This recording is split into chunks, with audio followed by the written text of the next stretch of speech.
प्रिय विद्यार्थियों नमस्ते। आप देख रहे हैं आपका अपना YouTube चैनल और मैं हूं डॉक्टर सत्य मुदिता स्नेही, असिस्टेंट प्रोफेसर संस्कृत।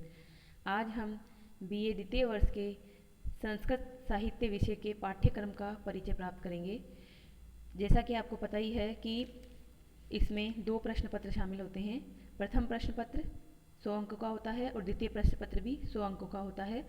इसकी जो समयावधि है परीक्षा की वो 3 घंटे होती है और परीक्षा का माध्यम हिंदी, अंग्रेजी या फिर संस्कृत हो सकता है। यानी कि आप का पेपर संस्कृत में आएगा, परंतु आप उत्तर जो लिख सकते हैं वो आपकी जिस भी भाषा में आप सहज महसूस करते हैं उसमें लिख सकते हैं। तो ज़्यादातर बच्चे यहाँ पर हिंदी में सहज हैं, तो आप हिंदी में आराम से उत्तर लिख सकते हैं। और संस्कृत जो है ये संस्कृत साहित्य है। साहित्य मतलब जो आपके साथ साथ घटित होता है, आपके जीवन में घटित होता है। कुछ इसी तरह की जैसे कि आपकी हिंदी साहित्य में आप पढ़ते हैं उपन्यास, घटनाएं, वृत्तांत, उसी तरह से यहाँ पर है। तो देखिए प्रथम प्रश्न पत्र का क्या नाम है। प्रथम प्रश्न पत्र का नाम है काव्य स्मृति शास्त्र तथा संस्कृत साहित्य का इतिहास। काव्य यानी कि कौन कौन से काव्य हैं, तो आपके काव्य कोर्स में है किरातार्जुनीयम प्रथम सर्ग जो कि 12वीं की रचना है। स्मृति शास्त्र है मनुस्मृति, स्मृति यानी मनुस्मृति। और संस्कृत साहित्य का इतिहास, तो साहित्य का इतिहास इकाई 5 में है महाकाव्य, गद्य काव्य और गीति काव्य। तो जो काव्य है पहली, उसमें नीति शतक भी काव्य है, वो भी आ जाएगा, रामायण आ जाएगा, महाभारत आ जाएगा। इस तरह से काव्य में हमारे यहाँ पर जो पहले प्रश्न पत्र में है वो किरातार्जुनीयम प्रथम सर्ग और नीति शतक, रामायण और महाभारत। इस प्रकार से हैं 4 काव्य, एक स्मृति शास्त्र यानी मनुस्मृति और संस्कृत साहित्य का इतिहास जो कि इकाई 5 में है। तो देखिए इकाई 1 में क्या है। इसका जो आपका प्रश्न पत्र का विभाजन होता है ये BA प्रथम वर्ष में आपने जैसे जाना था बिल्कुल वैसे ही होता है। प्रश्न पत्र में 3 भाग होते हैं, अ, ब और स। जो अ भाग होता है वो 20 अंक का, ब भाग 35 अंक का और स भाग 45 अंक का होता है। अ भाग में 2-2 नंबर के 10 प्रश्न आते हैं, यानी कि 2 × 10 बराबर 20 अंक के हो जाते हैं। द्वितीय भाग में पूछे जाते हैं आपसे प्रत्येक इकाई से एक एक प्रश्न करते हुए कुल 5 प्रश्न, और 7 नंबर का हुआ तो 5 × 7, 5 7 35 होता है। और अंतिम जो सहभाग होता है उसमें पूछे जाते हैं आपसे 3 प्रश्न और दिए जाते हैं 5, यानी 5 में से कोई 3 कीजिए। और एक जो प्रश्न होता है वो होता है 15 अंक का, तो 15 × 3 यानी 45 अंकों का होता है। शब्द सीमा होती है 500 शब्द। तो इस तरह से आपके छोटे, बड़े और मध्यम साइज के तीनों के प्रश्न आते हैं। अब देखिए इकाई 1 किरातार्जुनीयम प्रथम सर्ग भारवी। ये जो भारवी लिखा है यह है इसके लेखक। तो आपको सबसे पहले तो यही याद करना है कि किरातार्जुनीयम ग्रंथ के लेखक कौन है, भारवी।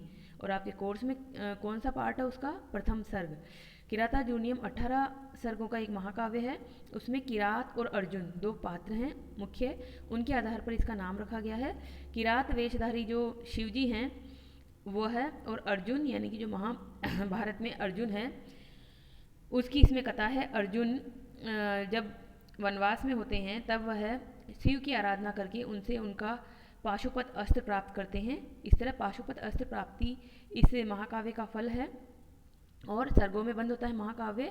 18 सर्गों में से प्रथम सर्ग आपके कोर्स में है। प्रथम सर्ग में 46 श्लोक हैं जो कि वंशस्थ छंद में कहे गए हैं। तो इस प्रकार से हम जब इसको पढ़ेंगे तो इसका विस्तृत अध्ययन करेंगे। भारवी इसके लेखक हैं। भारवी का एकमात्र ग्रंथ है किरातार्जुनीयम, जो कि राजनीति का एक तरह से विश्वकोश कहा जा सकता है। राजनीति के सिद्धांत इसमें उल्लेखित हैं। अब आता है दूसरी इकाई मनुस्मृति। मनुस्मृति जो है वो मनु जो लिखा हुआ लास्ट में, यहाँ मनु यानी लेखक इसके मनु हैं, महर्षि मनु कह सकते हैं इनको। इसमें 12 अध्याय हैं। 12 अध्याय में से हमारे कोर्स में द्वितीय अध्याय के श्लोक संख्या 1 से लेकर 150 तक कोर्स में है। इस पूरे अध्याय में तो 248 श्लोक हैं, परंतु हमारे कोर्स में सिर्फ 150 ही हैं। अब आपको ये जानना है कि द्वितीय अध्याय में ऐसा क्या वर्णित है कि इसको आपके कोर्स में रखा गया है। तो इसमें वर्णित है सृष्टि। प्रथम अध्याय में तो वर्णित है सृष्टि के बारे में कि जो सृष्टि कैसे हुई आखिर। तो 12 अध्याय हैं। 12 अध्याय में से प्रथम अध्याय में सृष्टि रचना का वर्णन हुआ है। ब्रह्मा ने, जो ब्रह्मा भगवान है, उन्होंने, क्योंकि ब्रह्मा ही है प्रजापति, उन्होंने सृष्टि की है। उन्होंने अहंकार तथा महतत्व को अपने अधीन करके, अपने कंट्रोल में करके इस विशाल सृष्टि का निर्माण किया। पृथ्वी, जल, अग्नि, वायु, आकाश आदि जो 5 तत्व हैं, इन तत्वों से ही क्रमशः गंध, रस, रूप, स्पर्श तथा शब्द नामक तन्मात्राएं बनी और उसके बाद ही सृष्टि हुई, और ये सृष्टि जो हुई है उसके पीछे ईश्वर की इच्छा यानी ईश्वर की कामना, ईश्वर चाहते थे कि सृष्टि हो, तो इस तरह से ईश्वर की कामना के फलीभूत होने पर सृष्टि हुई है। इसी अध्याय में यानी प्रथम अध्याय में 4 युगों सतयुग, त्रेता युग, द्वापर युग और कलयुग की अवधि का भी निर्णय किया गया है। प्रथम अध्याय हमारे कोर्स में नहीं है, परंतु प्रथम अध्याय को थोड़ा जानेंगे तभी हम द्वितीय पे पहुंचेंगे। अब द्वितीय अध्याय में क्या है देखिए। द्वितीय अध्याय में अभिवादन पद्धति यानी कि सत्कार कैसा करना चाहिए, लोगों के प्रति अभिवादन कैसा करना चाहिए, उस पर प्रकाश डाला गया है। और माता को पिता की अपेक्षा श्रेष्ठ बताया गया है। यानी कि जो आरोप लगाया जाता है कि मनुस्मृति जो है वो महिलाओं को जो है उत्पीड़ित करती है या महिलाओं को थोड़ा नीचा स्थान देती है, तो ऐसा नहीं है। माता को वहाँ श्रेष्ठ बताया गया है। माता पिता से भी अधिक श्रेष्ठ गुरु को बताया गया है। और ब्राह्मण की श्रेष्ठता उसके ज्ञान से होती है, क्योंकि ब्राह्मण तो विद्या का दान देने वाला होता है, विद्या अध्ययन और अध्यापन ही उसका धर्म होता है। क्षत्रिय का जो है श्रेष्ठ जो है श्रेष्ठत्व वह बल के ऊपर होता है, क्योंकि क्षत्रिय युद्ध करता है और प्रजा की रक्षा करता है। और वैश्य जो वर्ग होता है वो क्या करता है, व्यापार करता है, धन्य धान्य के ऊपर उसका आजीविका निर्भर करती है। और शूद्र यानी ब्राह्मण, क्षत्रिय, वैश्य, शूद्र 4 वर्णों की इसमें बात है, वर्णन है। शूद्रों में जो श्रेष्ठता का निर्धारण किया गया है वो अवस्था के आधार पर किया गया है, यानी कि उनकी सेवा शुश्रूषा की जो अवस्था होती है उसके आधार पर। आचार्य और गुरु के पावन संबंधों को भी इसमें बताया गया है द्वितीय अध्याय में, जो हमारे कोर्स में है। सहनशीलता, वेदाभ्यास की महिमा, नित्य स्नान करना, तर्पण करना इत्यादि को भी इसमें सम्यक स्थान दिया गया है। यानी कि एक तरह से ये जीवन पद्धति है, हमें किस तरह से द्वितीय अध्याय में बताया गया किस तरह से किसके प्रति व्यवहार करना चाहिए, माता पिता के प्रति, और जो पूजा अर्चना करनी चाहिए, नित्य स्नान करना चाहिए। इस तरह से मनुस्मृति, धर्मशास्त्र होता है स्मृति मतलब कर्तव्य का शास्त्र होता है, कर्तव्य का ज्ञान कराने वाला शास्त्र होता है। फिर देखिए तीसरी इकाई क्या है, नीति शतकम भर्तृहरि। भर्तृहरि इसके लेखक हैं, तो आपको ये सबसे पहले तो याद करना पड़ेगा कि कौन सी किताब आपके कोर्स में है और उसके लेखक कौन से हैं। फिर उस किताब का कौन सा भाग आपके कोर्स में है। तो ऊपर की किताबों में आपने देखा कि जैसे किरातार्जुनी में प्रथम सर्ग ही कोर्स में है, मनुस्मृति में 12 अध्यायों में से केवल द्वितीय अध्याय ही कोर्स में है, और उसमें भी 1 से लेकर 150 श्लोक तक की कोर्स में। अब नीति शतकम पूरा कोर्स में है, भर्तृहरि की रचना है ये नीति शतकम। शतकम मतलब 100, नीति यानी नीति के 100 पद्य हैं इसमें। 100 हैं, मतलब कहा जाता है 100, परंतु कुछ कुछ जो ग्रंथ होते हैं उनमें 100 से अधिक ही मिलते हैं। तो हम जो ग्रंथ पढ़ेंगे उसमें 121 पद्य हैं। निर्णय सागर प्रेस से प्रकाशित ग्रंथ है, उसमें 121 पद्य हैं। अब आखिर इन 121 पद्यों में है क्या, तो देखिए जो नीति शतक है वो एक मुक्तक काव्य है। मुक्तक काव्य जो है गीति काव्य का ही एक भेद होता है। तो गीति काव्य मतलब गाया जाता है, जिसको गा के किया जा सकता है। तो इसमें ऐसे श्लोक हैं जिनका हम गान कर सकते हैं, और वो मुक्तक विधा में है। मुक्तक मतलब मुक्त, यानी कि एक एक पद्य अपने आप में मुक्त हैं, स्वतंत्र हैं, वो अपने आप में ही अपना अर्थ करता है, उसका अर्थ दूसरे श्लोक पे निर्भर नहीं करता है। तो इस तरह से नीति काव्य में मतलब नीति शतक मुक्तक काव्य है, जिसमें नीति के श्लोक बताए गए हैं। अब ऐसे क्या नीति के श्लोक हैं कि पूरा का पूरा ग्रंथ ही हमारे कोर्स में रख दिया गया है। तो इसके अंतर्गत 100 से अधिक श्लोक हैं, उसमें विद्या, परोपकार, वीरता, परिश्रम, साहस, उदारता आदि जो उदात्त गुण हैं उनको बहुत ही मनोहारी चित्रण किया गया है इसमें ऐश्वर्य संपन्न राजाओं की निष्ठुरता की, जिनके पास ज़्यादा ऐश्वर्य होता है वह राजा बहुत निष्ठुर हो जाते हैं। हृदयहीनता है उनकी, अहंकारिता है, दुर्जनों और मूर्खों के द्वारा सज्जनों को दिए जाने वाले कष्ट हैं। आप देखते ही हैं कि जो मूर्ख लोग होते हैं और दुर्जन लोग होते हैं वो सज्जनों को बर्दाश्त नहीं करते हैं, तो उनको तरह तरह के षड्यंत्र करके उनको दुखी करते हैं, उनका अपमान करते हैं, उनके कार्य में व्यवधान उपस्थित करते हैं। तो इस प्रकार के जो लोग हैं उनके प्रति विरोधात्मक सोच को मुखरता मिलती है, यानी कि उनका विरोध करना चाहिए, ऐसे लोगों को सहन नहीं करना चाहिए। यानी सज्जन जो हैं वो अपनी सज्जनता को एक सीमा में ही बांध के रखे, अगर उसके ऊपर अत्याचार हो तो वह उससे बाहर जाकर उस अत्याचार का प्रतिकार करे। इस तरह से इसमें जो 121 जो पद्य हैं उनको 10 पद्धतियों में बांटा गया है। 10 पद्धतियाँ कौन कौन सी है इसमें, पहला पद्य तो मंगलाचरण का आता है, और द्वितीय पद्य में कामदेव की निंदा आती है। उसके बाद में मूर्ख पद्धति, विद्वत पद्धति, मानशौर्य पद्धति, अर्थ पद्धति, दुर्जन पद्धति, सज्जन पद्धति, परोपकार पद्धति, धैर्य पद्धति, दैव पद्धति और कर्म पद्धति। कर्म मतलब लास्ट में कर्म की महिमा बताई गई इसमें, यानी कि कर्म ही सब कुछ है। भगवान को पूजने से, ब्रह्मा को पूजने से कुछ नहीं होगा, कर्म करो, कर्म करोगे तो ब्रह्मा भगवान भी आपको फल देंगे, क्योंकि ब्रह्मा जी भी जो फल देते हैं वह किसके अधीन होकर फल देते हैं, कर्म के अधीन होकर ही फल देते हैं, उनके हाथ में भी कुछ नहीं है। तो इस प्रकार से ये हुआ आपका तीसरी इकाई। अब देखते हैं हम चौथी इकाई। चौथी इकाई में क्या है? चौथी इकाई में है आपके वाल्मीकि रामायण बालकांड का प्रथम सर्ग। अब वाल्मीकि रामायण, वाल्मीकि आपको पता है कि जो है आदि कवि कहलाते हैं। इन्होंने अनुष्टुप जो श्लोक था उसकी शुरुआत इन्होंने की थी। तो अनुष्टुप जो श्लोक है उसमें लिखी गई है पूरी रामायण। रामायण में 7 कांड होते हैं, उनमें से बालकांड हमारे कोर्स में है। तो 7 कांड कौन कौन से होते हैं ये भी आपको जब ग्रंथ में पढ़ाऊंगी तब बताऊंगी। अभी आप सिर्फ इतना जान लीजिए कि बालकांड जो है उसका प्रथम सर्ग हमारे कोर्स में है, और प्रथम सर्ग में जो घटनाक्रम है वो उसको मूल रामायण कहा जाता है। मूल रामायण क्यों? क्योंकि उसमें 100 पद्यों में, 100 श्लोकों में, 100 अनुष्टुप छंदों में पूरी रामायण की कथा वर्णित की गई है। इसको संक्षेप रामायण भी कहते हैं, संक्षेप रामायण। और या फिर सर्ग में बंद होने से संक्षेप सर्ग, संक्षेप रामचरित, बाल रामायण, मूल रामायण इत्यादि भी इसको कहा जाता है। और जो 7 कांड हैं वो कौन से हैं रामायण के? पहला जैसे होता है कि बालकांड, दूसरा है अयोध्या कांड, तीसरा है अरण्य कांड, चौथा है किष्किंधा कांड, पांचवा है सुंदर कांड, और छठा है युद्ध कांड, और लास्ट में जाकर उत्तरकांड। तो आपके जो रामायण और महाभारत कोर्स में है ये एक तरह से हमारे संस्कृति के प्रतिनिधि ग्रंथ भी हैं और हमारे इतिहास प्रदान ग्रंथ भी है। तो आपको इनको अवश्य जानना चाहिए कि आखिर इनमें ऐसा क्या है कि इनको कोर्स में रखा जाता है। और ये जो हैं राम भगवान का राम अयन, रामायण क्या है? राम प्लस अयन, राम यानी राम, अयन यानी चरित्र। राम का चरित्र इसमें वर्णित है और इस ग्रंथ के द्वारा ये शिक्षा दी गई है समाज को कि राम की तरह बनो, रावण की तरह मत बनो। जिसने महिला के प्रति जो है वो अपमान किया, उसको अपहरण किया, उसका शील भंग करने की कोशिश की, तो इस तरह से अत्याचार मत करो महिलाओं पर, अपितु राम की तरह मर्यादा पुरुषोत्तम श्री राम बनो। यही समाज, ऐसे ही जो व्यक्ति हैं वो समाज के रक्षक होते हैं। रावण जैसे लोग समाज के भक्षक होते हैं। अगर कहीं आपको रावण जैसे लोग दिखे तो उनका प्रतिकार अवश्य करना चाहिए। नहीं करोगे तो बढ़ावा मिलेगा उन्हें और वो समाज का ही एक तरह से समाज में अनैतिकता फैलाएंगे। अब देखिए आगे क्या है? महाभारत का शांति पर्व। महाभारत किसकी रचना है? महर्षि वेदव्यास। वेदव्यास ने लिखा है महाभारत को। महाभारत में 18 पर्व हैं, उनमें से शांति पर्व जो कि 12वां पर्व है वो हमारे कोर्स में है, और उसमें से भी 192वां अध्याय हमारे कोर्स में है। यानी कि इतने बड़े बड़े ग्रंथ, पूरे ग्रंथ रख दिए जाएँ तो पढ़ने में जीवन बीत जाएगा, परंतु जो महत्वपूर्ण ग्रंथ होता है उसको रखा जाता है। तो देखते हैं हम कि इसमें कौन कौन से 18 जो पर्व हैं, नाम जान लीजिए आप। आदि पर्व, सभा पर्व, वन पर्व, विराट पर्व, उद्योग पर्व, भीष्म पर्व, द्रोण पर्व, कर्ण पर्व, शल्य पर्व, सौप्तिक पर्व, स्त्री पर्व, शांति पर्व, अनुशासन पर्व, आश्वमेधिक पर्व, आश्रमवासिक पर्व, मौसल पर्व, महाप्रस्थानिक पर्व और स्वर्गारोहण पर्व।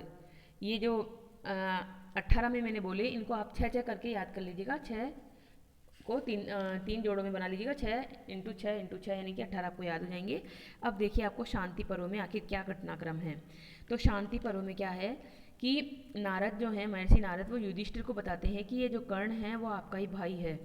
इसका जन्म जो है, जो कुंती थी उनके विवाह से पूर्व हो गया था। तो ये बात जानकर वो युधिष्ठिर बहुत दुखी होते हैं कि मेरा एक तरह से हम जो हैं भाई भाई युद्ध कर रहे हैं, एक 5 भाई एक तरफ हैं और दूसरा भाई उस तरफ है, तो बहुत दुखी होते हैं। तब श्री कृष्ण 16 राजाओं की अलग अलग कहानियाँ सुनाकर युधिष्ठिर को समझाते हैं कि ऐसा कुछ नहीं है, अन्याय का और न्याय का युद्ध हो रहा है। यहाँ पर आप न्याय के साथ हैं और सामने आपका भाई अन्यायियों के साथ है, तो अन्याय का तो नाश होना ही है, न्याय की ही और सत्य की ही जीत होगी। तो आप जो हैं दुखी ना हो, इस तरह से उनको समझाते हैं। फिर युधिष्ठिर सरसैया पर लेटे हुए भीष्म पितामह के पास जाते हैं और भीष्म पितामह इसमें धर्म और मोक्ष संबंधी अनेक ज्ञान देते हैं युधिष्ठिर को। युधिष्ठिर पूछते हैं कि आखिर धर्म क्या है, मोक्ष क्या है, इत्यादि इत्यादि। तो बहुत ही विस्तृत ये बहुत ही अच्छा ये है शांति पर्व। भीष्म उत्तर देकर उसकी इनकी जिज्ञासा को शांत करते हैं और बहुत ही ज्ञानप्रद है ये, इसलिए ही हमारे कोर्स में रखा गया है शांति पर्व। तो जब युद्ध चल रहा है तो युद्ध के बीच की इसमें घटनाक्रम का वर्णन है। अब देखिए आगे 5वीं इकाई। 5वीं इकाई में क्या है? 5वीं इकाई में कोर्स में है हमारे संस्कृत साहित्य का इतिहास। अब संस्कृत साहित्य का इतिहास को 3 भागों में बांट रखा है। ये संस्कृत साहित्य का मतलब है लौकिक साहित्य, यानी इसमें 3 भाग कौन से हैं? महाकाव्य, गद्य साहित्य और गीति काव्य। महाकाव्य में 4 प्रकार के महाकवि वर्णित हैं, कालिदास, अश्वघोष, माघ और श्रीहर्ष। अब देखिए, कालिदास की भले ही 7 रचनाएं हैं, 7 ग्रंथ हैं, परंतु महाकाव्य कौन कौन से उनके वो हमें यहाँ पढ़ने हैं। तो उनके महाकाव्य हैं कुमार संभव महाकाव्य, रघुवंश महाकाव्य, यहाँ पर हमें पढ़ने हैं। फिर देखिए अश्वघोष, अश्वघोष भी महाकवि हैं और प्रथम महाकवि एक तरह से ये। इनका हमें कोर्स में कौन सा पढ़ना है? इनका पढ़ना है हमें बुद्ध चरित्र और सौंदरानंद। फिर माघ, माघ का है शिशुपाल वध, राजनीति का प्रधान ग्रंथ है। और श्रीहर्ष, श्रीहर्ष का है नैषध चरितम। तो इस प्रकार से महाकाव्य हमें ये पढ़ने हैं। कवि और कवि की वह रचनाएं जो महाकाव्य की श्रेणी में शामिल होती हैं। फिर आता है गद्य साहित्य। गद्य मतलब जो लिखा जाता है। महाकाव्य में पद्य होते हैं, सर्ग में बधी हुई रचना होती है। गद्य साहित्य में जैसे हम कोई निबंध लिखते हैं, लेटर लिखते हैं, उसी तरह से होता है। तो इसमें हमारे कोर्स में है 4 कवि, बाणभट्ट, दंडी, सुबंधु, अंबिकादत्त व्यास। बाणभट्ट की कौन सी ग्रंथ हमारे कोर्स में है जो गद्य साहित्य में आता है? वो है बाणभट्ट की कादम्बरी कथा और हर्षचरित आख्यायिका। दंडी का है 10 कुमार चरितम और अवंती सुंदरी कथा। सुबंधु की वासवदत्ता एक ही ग्रंथ है, वह कोर्स में है। अंबिकादत्त व्यास आधुनिक गद्यकारों में शामिल होते हैं और इनका जो ग्रंथ का नाम है वो है शिवराज विजय। उसमें शिवाजी की जो मुगलों से संघर्ष हुआ था उसकी घटनाक्रम वर्णित है। गीति काव्य क्या होता है? जिसको गाया जा सकता है, गेयता जिसमें प्रदान होती है। तो जैसे ऊपर हमने देखा कि नीति शतक गीति काव्य है, तो यहाँ पर मेघदूत, गीत गोविंद और नीति शतक 3 आपके कोर्स में है। मेघदूत किसकी रचना है? कवि कालिदास की ही रचना है, यानी कालिदास का महाकाव्य भी पढ़ना है आपको और कालिदास का मेघदूत भी पढ़ना है। फिर गीत गोविंद जो है वो जयदेव की, पंडित जयदेव की रचना है। और नीति शतकम ऊपर जैसे आपने पढ़ा भर्तृहरि इसके लेखक हैं और यह है हमारे कोर्स में है। तो इस प्रकार से प्रथम पेपर क्या ये सिलेबस है। आप कॉपी और नोटबुक और पेन लेकर बैठिएगा और इस कोर्स को उतारिएगा ऐसे का ऐसे ही कि पहले पेपर में कौन सी है, द्वितीय में कौन सी है। अब देखिए द्वितीय पेपर में आता है आपका वही रहेगा इसमें भी कि 100 अंकों का ये होगा और विभाजन होगा 5 इकाइयों में। जब एग्ज़ाम में आपको लिखने की अवधि होगी 3 घंटे और पेपर का विभाजन उसी तरह से होगा जैसे मैंने अभी पहले पेपर का बताया, ब भाग और सहभाग। अब देखिए इकाई नंबर 1, उससे पहले देखिए नाम क्या है आखिर इस द्वितीय प्रश्न पत्र का। नाम भी याद होने चाहिए आपको, क्योंकि परीक्षाओं में जब पेपर करने बैठते हो आप तो आपके दिमाग में नाम होना चाहिए कि आखिर किस पेपर का ये टॉपिक है। और जब मैं यहाँ पढ़ा रही हूँ तो मैं पढ़ाने वाली तो एक ही हूँ, परंतु आप पढ़ने वाले हैं और आपको परीक्षा अलग अलग दिन लिखनी है। तो आपकी कॉपी में स्पष्ट विभाजन होना चाहिए कि ये प्रश्न पत्र जो है प्रथम प्रश्न पत्र का मैटर है या द्वितीय का है। तो या तो आप 2 कॉपियाँ बनाइए और प्रश्न पत्र को देखते हुए लिखिए कि जो भी है प्रथम प्रश्न पत्र की कॉपी में नोट करना है या द्वितीय में करना है। या फिर आप बड़ी कॉपी बनाइए थोड़ी मोटी, जिसका हाफ मतलब विभाजन कर लीजिए, बीच से हाफ कर लीजिए उसको। आगे की तरफ प्रथम प्रश्न पत्र, पीछे की तरफ द्वितीय प्रश्न पत्र और इसी तरह से पढ़िए। क्योंकि मैं आपकी सुविधा से कभी कुछ प्रथम प्रश्न पत्र का पढ़ाऊंगी, कभी द्वितीय प्रश्न पत्र का पढ़ाऊंगी। तो आपको बिल्कुल स्पष्ट दिमाग में क्लियर होना चाहिए कि कौन से प्रश्न पत्र का पढ़ाया जा रहा है। तो अब देखिए इसका द्वितीय प्रश्न पत्र का क्या नाम है? गद्य, व्याकरण, अलंकार तथा भारतीय संस्कृति। 4 भागों में इसका नाम लिखा हुआ है। गद्य कौन सा? सुक नासो उपदेश और शिवराज विजय, ये आपके गद्य में शामिल है। फिर व्याकरण, अच संधि, हल संधि और विसर्ग संधि, ये व्याकरण हुआ। अलंकार में कौन सा हुआ? अलंकार में 12 अलंकार आपके कोर्स में हैं। और भारतीय संस्कृति में संस्कृति की विशेषताएं, वर्ण व्यवस्था, आश्रम व्यवस्था इत्यादि हैं।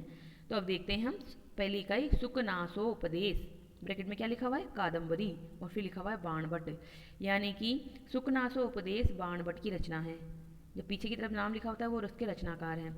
यहाँ ब्रैकेट में कादम्बरी क्यों लिखा है? क्योंकि सुकनासो उपदेश कादम्बरी कथा का ही एक भाग है, यानी कि पूरी कादम्बरी कथा आपको वहाँ पढ़नी है। ऊपर प्रथम प्रश्न पत्र में गद्य साहित्य में जब लिखा हुआ है वहाँ पे बाणभट्ट, तो बाणभट्ट को जब पढ़ेंगे तो कादम्बरी कथा भी पढ़ेंगे और हर्षचरित भी पढ़ेंगे। तो वहाँ पर हमने पढ़ना है सिंपल परिचय, सामान्य परिचय पढ़ना है कादम्बरी का, कि उसमें किस किस की कथा है, जो वहाँ पर है नायक, उनकी 3 जन्मों की कथा है और नायिका हैं वहाँ पर महाश्वेता और कादम्बरी खुद। कादम्बरी का शाब्दिक मीनिंग क्या होता है? मदिरा, शराब, यानी कि कादम्बरी में ऐसा रस वर्णित है कि जब आप इस रस को उपभोग करने बैठते हैं तो आपको आहार भी अच्छा नहीं लगता है, खाना पीना भी अच्छा नहीं लगता है। कादम्बरी रसज्ञानाम आहारोपि न रोचते, इस तरह से सुक्ति प्रसिद्ध है इसके बारे में। अब आपको देखना है सुकनासो उपदेश क्या है।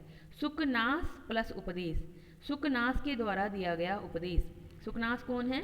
सुकनास है इसमें मंत्री हैं, अमात्य पद पर हैं। वह है जो राजकुमार है चंद्रापीड़, उसको देते हैं उपदेश की किस तरह से तुम्हारा राज्याभिषेक अब होने वाला है और जब राज्याभिषेक होगा तो तुम्हें किस किस तरह से सावधानियां बरतनी हैं, क्योंकि राजा के ऊपर बहुत सारी जिम्मेदारियां होती है और राजा अगर सावधान नहीं रहे तो उसे लक्ष्मी उसकी जो है मद से मदमस्त कर सकती है, युवावस्था का उसमें दोष हो सकता है, किसी भी तरह का कोई व्यसन हो सकता है, कुसंगति से बचना चाहिए। बहुत सारे इसमें उपदेश है, जब हम इसको पढ़ेंगे तो आप स्पष्ट जानेंगे कि किस तरह से ये उपदेश इतने महत्वपूर्ण हैं कि आज भी ये किसी भी जो युवा होता हुआ बच्चा होता है, 18-20 साल का बच्चा होता है, उसको ये उपदेश ज़रूर पढ़ने चाहिए, उसको जानने चाहिए। शायद यही सोचकर बीए की कक्षाओं में सुकनातो उपदेश को रखा जाता है।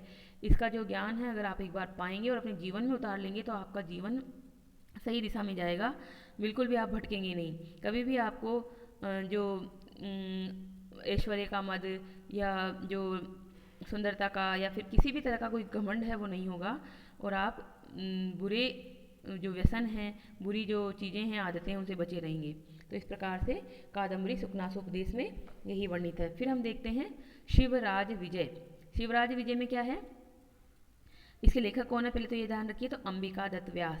तो अभी हमने प्रथम प्रश्न पत्र में देखा, वहाँ लिखा हुआ था गद्य साहित्य में अंबिका दत्त व्यास का नाम लिखा हुआ था। अब यहाँ पर आ गया आपका पूरा अंबिका दत्त व्यास का शिवराज विजय का प्रथम निश्वास। तो अंबिका दत्त व्यास के बारे में आप सामान्य इंट्रोडक्शन लेंगे कि कौन थे कौन नहीं थे, और उसके बाद में उसका शिवराज विजय में क्या वर्णित है। तो शिवराज विजय तो बहुत बड़ा है, एक उपन्यास है, प्रथम उपन्यास माना जाता है संस्कृत साहित्य का, परंतु हमें ये पूरा नहीं पढ़ना है, हमें सिर्फ पढ़ना है प्रथम निश्वास।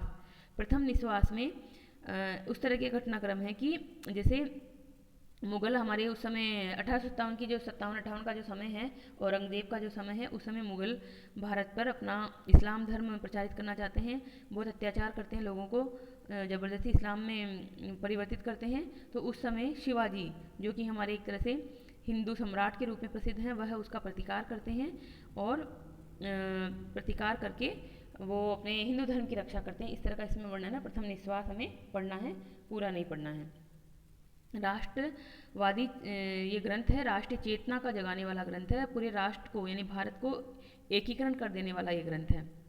फिर देखिए ग्रामर, ग्रामर में आती है आपकी व्याकरण में लघु सिद्धांत कौमुदी कोर्स में है, लघु सिद्धांत कौमुदी का संधि प्रकरण कोर्स में है। संधि, संधि मतलब दो वर्णों में जब आपस में होता है संयोग तो उसे संधि कहते हैं, और संस्कृत में संधि का जो अध्ययन है बहुत ही अनिवार्य है। हिंदी साहित्य के विद्यार्थी हिंदी में पढ़ते ही हैं संधि, परंतु यहाँ पर आपको सूत्रों के माध्यम से पढ़नी होगी कि किस सूत्र से कौन सी संधि हुई। तो संधियाँ 3 प्रकार की होती है, अच संधि, हल संधि और विसर्ग संधि। अच मतलब स्वर संधि, क्योंकि स्वरों को अच भी कहा जाता है, और इसमें विभिन्न प्रकार की संधियाँ हम पढ़ेंगे, जैसे कि सवर्णदीर्घ संधि, यण संधि, गुण संधि, अयादि संधि, वृद्धि संधि, इस तरह से। हल संधि में क्या होता है, हल, हल यानी व्यंजन। व्यंजन में बहुत सारे नियम लगेंगे आपको जब पढ़ने में, तो संधियों के नाम में तो आएगा जशत्व संधि, ष्टुत्व संधि, चर्त्व संधि, इस तरह से बहुत सारे नियम आएंगे। और विसर्ग संधि में क्या होता है, विसर्ग संधि में होता है कि संस्कृत में विसर्ग का बहुत महत्व है, तो विसर्ग के स्थान पर होने वाली संधि, यानी विसर्ग को कभी स हो जाता है, कभी र हो जाता है, कभी विसर्ग का लोप हो जाता है, कभी विसर्ग को ओ जाता है, इस तरह से विसर्ग के अनेक रूप हो जाते हैं, तो उसको कहते हैं विसर्ग संधि।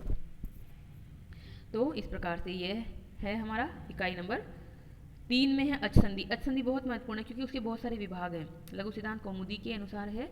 लघु सिद्धांत कौमुदी के लेखक कौन है, वरदाचार्य लघु सिद्धांत कौमुदी के लेखक हैं। अब देखिए हल संधि हो गया, विसर्ग संधि भी हो गया, इंट्रोडक्शन सिर्फ है ना, परिचय जब हम पढ़ेंगे तब तो पूरा पढ़ेंगे। इकाई नंबर 5, इकाई नंबर 5 के 2 भाग हैं, अ भाग और ब भाग। अभाग में क्या वर्णित है? अलंकार वर्णित हैं। अलंकारों में 12 अलंकार हैं। अब अलंकार क्या होता है ये आप अच्छे से जानते हैं। अलंकार होते हैं अलंक्रियते अनेनिति अलंकार, यानी कि जिसके द्वारा अलंकरण किया जाए, यानी कि सुंदरता बढ़ाई जाए। कोई भी जो काव्य होता है उसमें अलंकार अगर हम लगा देते हैं तो उससे उसकी सुंदरता बढ़ जाती है। जैसे कि स्त्री अगर अलंकार धारण करती है तो उसकी सुंदरता बढ़ जाती है। वो सुंदर तो पहले ही है, बिना अलंकारों के भी वो अच्छी लगेगी, परंतु अगर उसने अच्छे से अपनी वेशभूषा, अपनी सुंदरता पे मेकअप जिसको कहते हैं वो किया है, अलंकार धारण किए हैं, आभूषण धारण किए हैं, तो वो और भी ज़्यादा सुंदर लगेगी। तो उसी तरह से यहाँ पर काव्य में भी अलंकार होते हैं। कुछ शब्दालंकार होते हैं, कुछ अर्थालंकार होते हैं। शब्दालंकार यानी शब्द के माध्यम से चमत्कार उत्पन्न करने, यानी सौंदर्य को बढ़ाने वाले अलंकार। इसमें मुख्य रूप से आते हैं आपके अनुप्रास अलंकार और यमक अलंकार। तो अनुप्रास में क्या होता है? होते हैं जैसे कि शब्द एक जैसे शब्द होते हैं, जैसे कि कुछ बोला हमने कि जैसे मदन मोहन मालवीय अगर हम कहें इसको, तो इसमें क्या होता है? मदन मोहन मालवीय, महामना और जोड़ दीजिए, महामना मदन मोहन मालवीय। तो यहाँ पर म अनुप्रास अलंकार हो गया। तो इस तरह से है। इसको भी हम अच्छे से पढ़ेंगे। यमक, श्लेष, उपमा, रूपक, उत्प्रेक्षा, व्यतिरेक, अर्थांतरन्यास, अपनहुति, विभावना, विशेषोक्ति और अप्रस्तुत प्रशंसा अलंकार। अब देखिए अलंकार के सिर्फ आपके ना लक्षण और उदाहरण कोर्स में है, भेद प्रभेद कोर्स में नहीं है। जैसे अनुप्रास के बहुत सारे भेद होते हैं, 5 प्रकार के भेद होते हैं, पर वो हमें नहीं पढ़ने। आपके एग्जाम में क्या आता है कि अनुप्रास अलंकार का लक्षण और उदाहरण स्पष्ट कीजिए, ऐसे आता है। छोटे क्वेश्चनों में सिर्फ लक्षण पूछ लेंगे, जो 2 नंबर के क्वेश्चन आते हैं अभाग में कि अनुप्रास अलंकार का लक्षण बताइए। बड़े में पूछ लेंगे कि पूरा ही अनुप्रास अलंकार को लक्षण उदाहरण से ही समझाइए। फिर आता है आपका भारतीय संस्कृति। भारतीय संस्कृति में क्या है? भारतीय संस्कृति में कोर्स में है हमारे भारतीय संस्कृति की विशेषताएं, यानी कि संस्कृति क्या है, और फिर विशेषताएं। तो भारतीय संस्कृति की बहुत अच्छी विशेषताएं हैं। भारतीय संस्कृति धर्म प्रधान है, कर्म प्रधान है, ज्ञान कर्म भक्ति का समन्वय होता है, वर्णाश्रम व्यवस्था है इसमें, इसी में ही जो जीवन को अच्छी प्रकार से जीने के लिए कर्तव्यों का विधान होता है। इस प्रकार से विशेषताएं हैं भारतीय संस्कृति की। और भारतीय संस्कृति ऐसी संस्कृति है जो आज तक भी जीवित है। जो अन्य संस्कृतियां हैं वो लुप्त हो गई, परंतु भारतीय संस्कृति भी वर्तमान में भी बनी हुई है। और ये गत्यात्मक संस्कृति है, यानी कि ये कुछ विशेषताओं को, जो अच्छी विशेषताएं होती हैं उनको अपनाती है, और जो बुरी चीज़ें होती हैं उनको छोड़ती जाती हैं। और जो ऐसा करते हैं वही स्थायी रह पाते हैं, कोई भी संस्था या कोई भी व्यक्ति जो समय के अनुसार अपने में परिवर्तन कर सकें। फिर देखिए वर्णाश्रम व्यवस्था। वर्णाश्रम व्यवस्था में क्या होता है? देखो वर्णाश्रम व्यवस्था से पहले संस्कार। संस्कार क्या है? 16 प्रकार के संस्कार होते हैं। मलापनयनम नाम संस्कारम, यानी मल का अपनयन करना, यानी शुद्ध बनाना, आपका परिष्कार करने वाली चीज़ों को संस्कार कहा जाता है। तो इंसान के जीवन में भी कुछ ऐसे संस्कार आवश्यक हैं जो उसकी शुद्धि के लिए आवश्यक होते हैं। तो 16 संस्कार होते हैं। गर्भाधान, पुंसवन, जात कर्म, सीमंतोन्नयन, नामकरण, अन्नप्राशन, चूड़ाकरण, कर्णभेद, समावर्तन, विवाह, अंत्येष्टि इत्यादि 16 संस्कार में पढ़ने हैं यहाँ पर।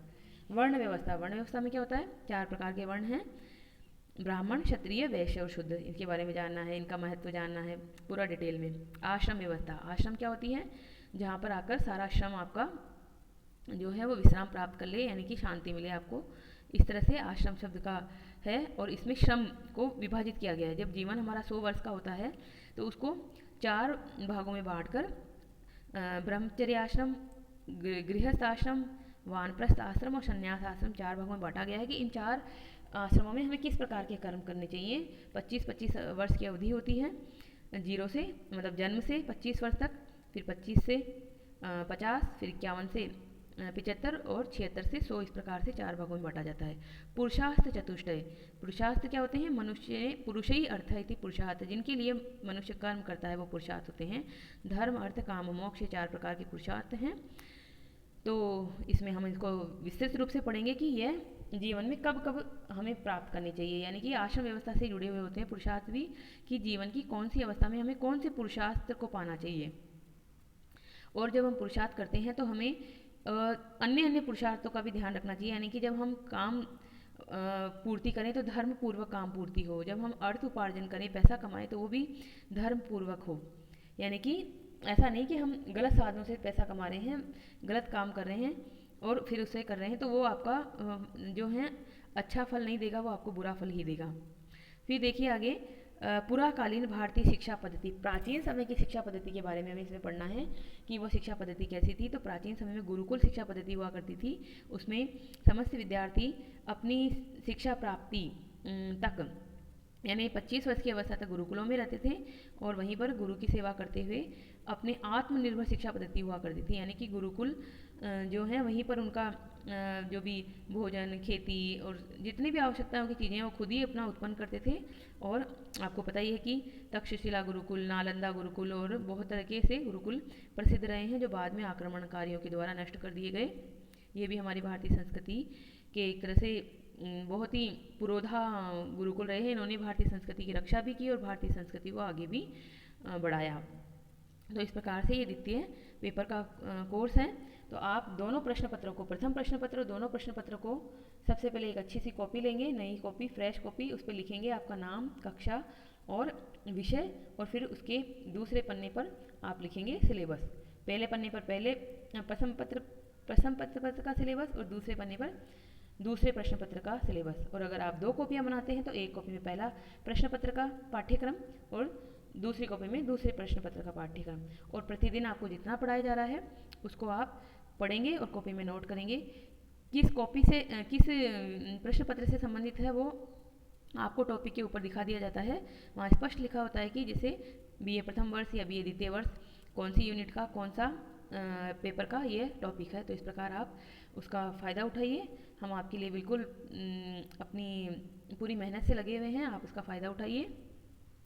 और अगर इस चैनल पर आप पहली बार आए हैं तो इसको सब्सक्राइब कर लीजिए। सब्सक्राइब बटन के पास में ही एक बेल आइकन होता है, उसको दबाकर उसके ऊपर ऑल शब्द पर क्लिक करेंगे तो आपको इस चैनल पर मिलने वाले, डाले जाने वाले सभी वीडियो के नोटिफिकेशन तुरंत प्राप्त हो जाएंगे। अगर आपको वीडियो अच्छा लगा है तो लाइक कर दीजिए और इस ज्ञान राशि को अगर आप दूसरों तक पहुंचाने के माध्यम बन सके तो ये बहुत ही अच्छा होगा। इसे शेयर और फॉरवर्ड कर दीजिए।